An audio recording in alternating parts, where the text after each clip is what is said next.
Hello again, guys. Welcome back to another walk and wild camp. It's a Saturday, and judging by the scenes behind me, I'm at Landguard Point in Suffolk. So not sort of across the waters like Harwich and like the Shotley Peninsula, Shotley Gate. And yeah, I'm with Candice again, 4th date, and we're going to be wild camping tonight over on the beach at Landguard Point. Behind me is Landguard Fort. So yeah, this is the entrance to Landguard Fort, and as you can probably see, it is closed for the winter.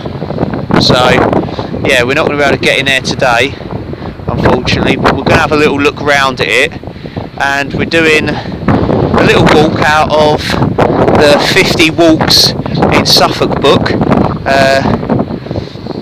and so yeah, we're going to be sort of like circumnavigating Landguard Point, a little walk along the beach, along a nature reserve. It's only like a little 2-mile walk, so it's only like an hour, but the main thing's going to be, yeah, the wild camp on the beach. So as we're doing the walk, we're going to look for places to wild camp, and then we'll come back to the car, which is just over there, and we'll get the packs and yeah, head off along the beach again. So it's about 12:30 now, so we've got about 3 hours of daylight left, so it's plenty of time. So yeah, it should be a good one. Enough talking, let's get walking. This is a walk for people who find beauty in bleak landscapes and charm in the most unexpected places. You won't find any meadows or fields of wheat, just a shingle beach and a lonely spit where Suffolk dips its toe into the sea. You won't see country cottages or half-timbered farmhouses, but you will see gantries and cranes. Landguard Reserve is a small nature reserve containing at least 1% of all Britain's vegetated shingle, a delicate ecosystem that is constantly under threat. The shingle spit here has been formed by the action of the tides over millions of years, and has been colonised by rare plants such as the sea kale and yellow-horned poppy. At the same time, there are also reminders of human presence in the form of earthworks and anti-invasion defences at this strategic spot at the mouth of the Orwell and Stour rivers. In spring and summer, you will notice that parts of the beach have been roped off to prevent any disturbance to nesting birds. Little tern return here each spring after wintering in Africa, and ringed plover arrive from the nearby estuaries to lay their eggs in the shingle, cleverly camouflaged to appear like pebbles. Landguard Point, as the area was then known, was first used by the military in 1543 in the reign of Henry VIII, and remained in active service right through to the First and Second World Wars. The military finally withdrew in 1971, but as you walk around the reserve you cannot fail to stumble across clues to its military past. Even the concrete road under your feet was built by the army.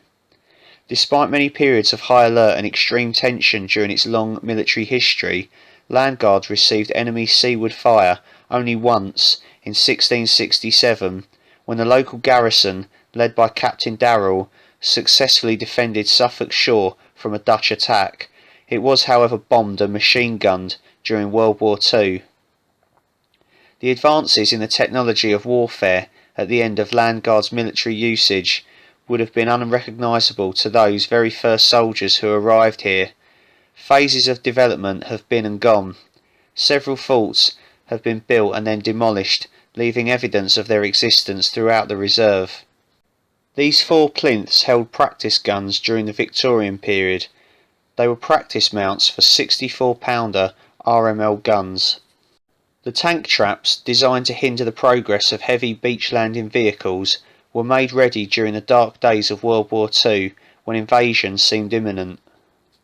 The jetty here at Landguard Point is Suffolk's southernmost point, a wild and windswept place where fishermen can sometimes be seen casting their rods into the sea. Beneath the groin there are views of Harwich across the river.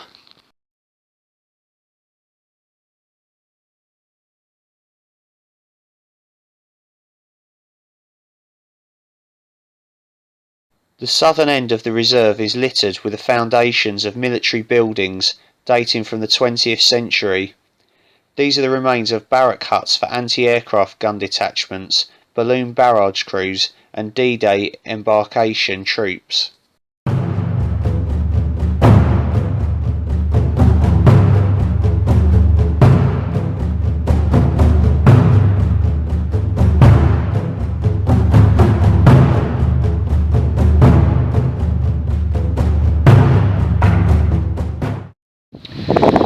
Okay, we've come out to this funny little building, which is, I'm guessing, could be like World War II, something like that. And yeah, apparently you can see in here as well. Can't actually get in though. And it stinks of piss. And yeah, I'll just stick the phone through the thing. Yeah, get in there.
Work on the bastion that stands today at the mouth of the River Orwell was begun in the 18th century. However, a strong point has been sited here since 1540, when a blockhouse was built with earthworks around it. James I of England later had a square fortress constructed on this spot, but it was in 1667 that the fort really came into its own. A force of 2,000 Dutchmen landed on the beach at Felixstowe and attempted to take the fort by force. The action was repelled by one Nathaniel Darrell, commanding a garrison of 400 musketeers from the Duke of York and Albany's Maritime Regiment, along with 100 artillerymen and 54 cannon. A new fortress was constructed here in 1745, with various improvements being carried out until the 1870s, when the barracks were remodelled to resemble a keep. Landguard Fort is maintained by English Heritage, and you can visit the fort to wander around its walkways and see the 18th century casemates and 19th century gun batteries. It is open daily from late March to early November. A separate building, once used as a mine storage depot, houses the Felixstowe Museum. Defences were first built here in the 1500s. The fort you see today dates from the mid-1700s and was in military use until the 1960s. It was used during the First and Second World Wars. The fort controlled the entrance to Harwich Harbour at the mouth of the rivers Orwell and Stour, the only deep water point on the east coast between the Humber and the Thames. The John Bradfield viewing area. On most days you will find a surprising number of people here, peering out over Felixstowe docks and admiring the ferries and cruise ships, and watching the dockers at work, bringing shiploads of containers ashore. This is the largest container port in England, the 6th busiest in Europe, and the 35th busiest in the world. The statistics are staggering. At its two terminals, the Port of Felixstowe operates 42 ship-to-shore cranes and manages to deal with more than 2 million containers each year. In contrast to all these big ships, a foot ferry crosses the river from here to Shotley and Harwich in summer. The main navigation channel is kept dredged to allow Felixstowe to accommodate the world's latest generations of container ships. Everyone else is sat in their cars, we're out braving the elements. There is a cafe over there. I'm thinking we've got to go in there, get some warm grub. We've just left the cafe, the John Bradfield viewing area. I spent 25 quid on food. 2 sandwiches, and sausage, chips and beans, and 2 drinks. Banging.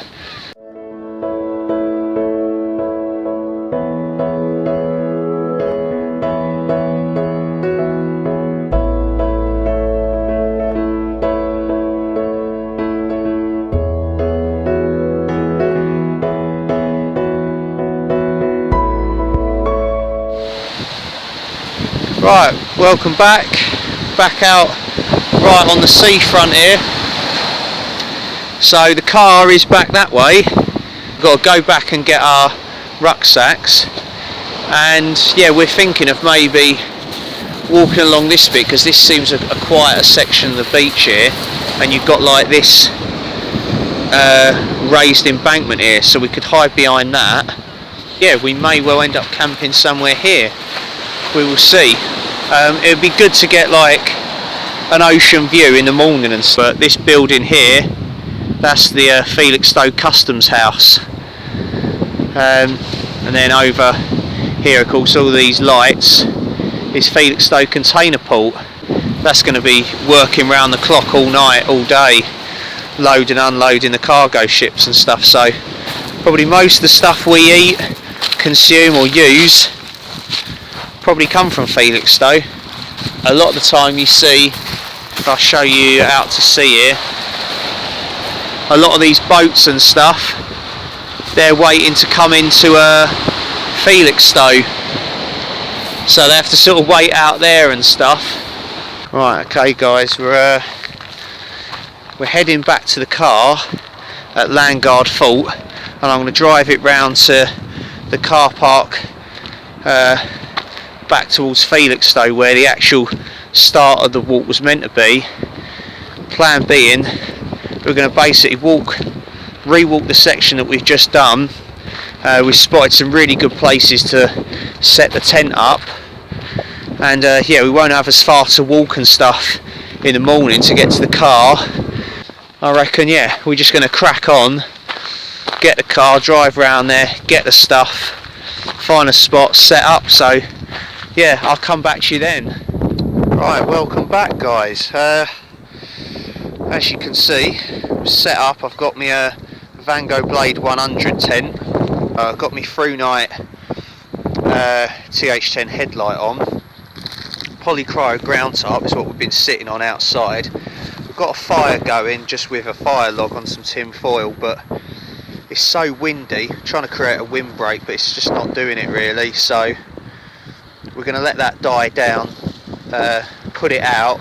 Got still 2 more fire logs to go, burnt some kindling as well. Our rucksacks are in that black bag there, so we've emptied them out and stuff. Got all the food, and got loads of different stoves as well, because I wasn't sure what we was going to need really. Got a little Solifuel Hexi stove. Got my little mini Esbit titanium stove in there. I've got my XT3 gas stove OEX, and in that one I've got my Highlander Blade fast boil, and then if that weren't enough, I've got my Vango titanium hexagon wood stove, which would probably be better for having a fire in, to be fair.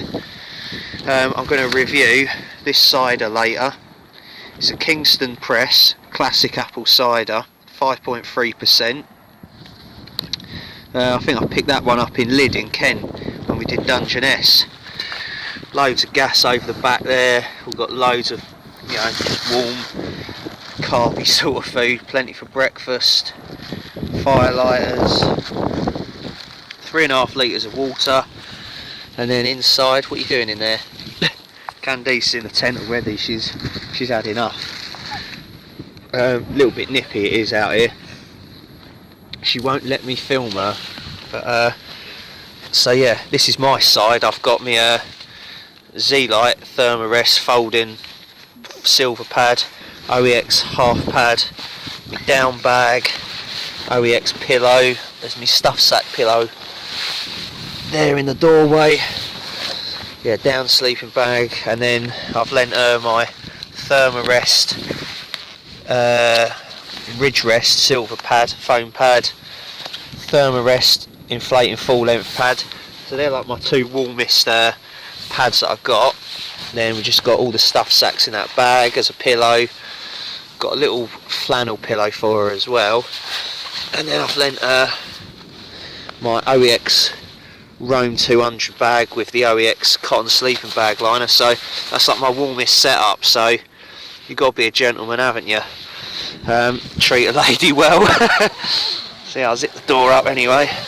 Yeah, it's a cosy little tent that, and she can sit up in it, I can't. Yeah, so it's just about enough to fit 2 people in, really. It's meant to be a one-man tent. They do the 200, which is the 2-man tent. Got a Tyvek ground sheet underneath the tent. Oh, the wind is really picking up. Like, this is quite a sheltered spot in comparison. We've got like this high embankment along the back of us. Other side of that is the road and Felixstowe Container Port. The lights over there are that of Felixstowe, the town. The sea is out that way. You've got all the ships waiting to come into port. I'm just walking over there now. Yeah, it's pretty windy, it's quite cold. In fact, scrap that, it's very cold. Yeah, the beach is down there. Let's get some more light on the situation. There we go. Yeah, the sea's out there somewhere. Tide's gone way out. Then somewhere over there in the dark along the sea wall there is Landguard Fort. The car park where we started at before, the cafe. Yeah, like the actual point, the tip of the spit of the land is further that way. We're a bit further back, just because that was more of a protected nature reserve there, and yeah, it was even more windy and savage there. So this is this side ain't too bad. So anyways, right, we're going to get in the tent for a bit just to try and keep warm. Oi oi, none of that. And then we're going to have some food. So yeah, we'll chat to you in a bit. Alright, welcome back everyone. Been in the tent quite a while because it was bloody cold outside. So yeah, we've had a cider each. I've still got my Kingston Press to review, so I'll crack that out in a minute. I've just done myself hot chocolate and a Nescafe 2-in-1. Just doing a standard super noodles chicken flavour. It's times like this, super noodles are banging. So yeah, Candice is eating away through me snack bars and that. She's toasty here beside me, and yeah, it's been nice. Had some marshmallows each.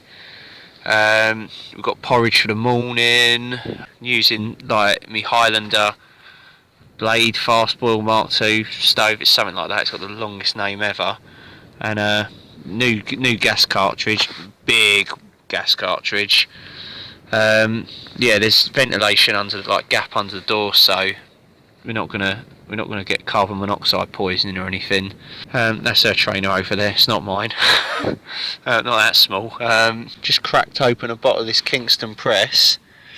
It's a little bit cramped in here. I'm being kneed in the back at the moment, but yeah, me super noodles and hot chocolate and coffee were pretty banging. So yeah, this Kingston Press,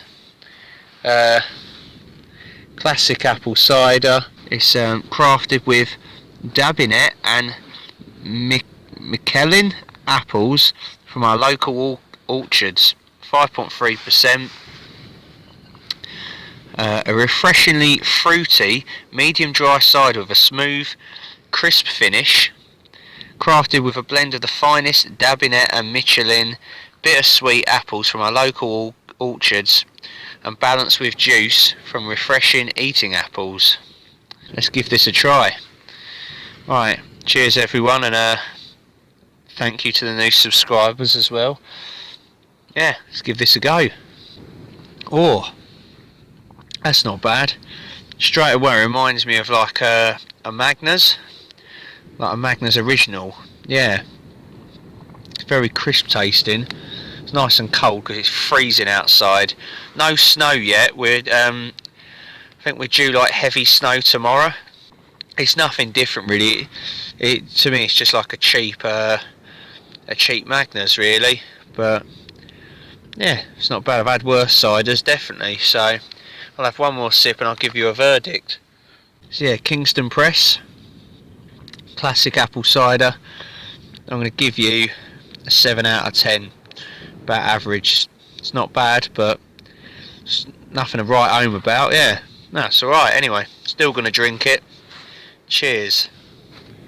Right, well we're going to hit the hay now. It's about 12:30, and yeah, I've got my balaclava on because it's that cold, and yeah, I'm going to try not to scare the shit out of Candice in the morning. She might think she's woke up next to the IRA or something, or a terrorist. So yeah, anyways, keep my face warm though. We will see you in the morning. Good morning people. It's 7:30 in the morning, and as you can probably hear outside, it's absolutely gale force. The wind and the rain is probably the worst I've ever been in, especially in this tent, this Vango Blade. It's just about holding up alright. It's been like this for quite a few hours. We didn't go outside. Candice just went outside to pop to the loo, and I thought she was going to get blown into the sea. She's only little, bless her, so yeah, it's a bit nippy out there. See, always have a piss bottle with you. I use one of the empty Nalgene bottles. Put her right off, it did. I've got no chance of a 5th date now. Anyway, but we slept really warm. It's really cosy in here. As I say, like, whoa, the wind's just sort of knocking the tent sideways and whatnot. So yeah, we don't know how long this weather's gonna be here for, but we'll try and do a little bit of cooking in the porch. Whoa! It actually knocked the phone out of my hand. We're gonna cook some breakfast in the porch and then slowly try and get packed up inside the tent. Right, welcome back guys. We started packing up. It's about 9:30 now. We've been stuck in the tent the whole time because literally it's been like this, extremely windy, extremely cold, and it's sort of like snow/sleet. Like there's just been battering us really. Apparently back home in Essex they've got heavy snow, 3 to 4 inches of snow. This time the whole side of the tent was covered in ice earlier when I poked my head out. Candice in there at the moment keeping out the cold, so we haven't got too far to go. Yeah, the snow's just sort of starting to set, but the tent though, Vango Blade 100, was alright really. It's held up in this weather. Yeah, it's a bit cosy, but you can fit 2 people in there at a push, so yeah. Right, anyways, we're going to get packed up. See you in a bit.